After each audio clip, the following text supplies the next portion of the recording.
Okay, ngayon ay August 19. So, pagpaparacing ko pa lang tong isang OPA green pastel at saka OPA blue pastel. So, ito yung anak. Itong blue pastel na ito ay nanay nung ating OPA Cremino.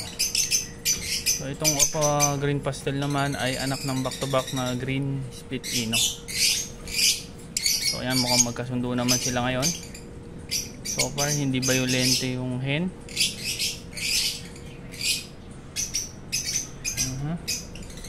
So binabasa talaga ang ibon para matanggal ang stress nila. So kumbaga pampakalma yan. Kaya basa sila ngayon. Dahil kinuha ko sila sa flight cage. Ayan, so far, ayan.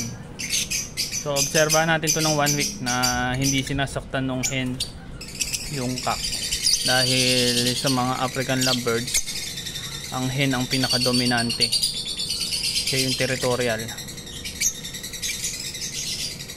Yung tendency patayin ng hen yung cock. So ayan. So kung bago tayo, GJY Winnie Avery, Facebook at YouTube. Pa-follow at pa-subscribe na lang po.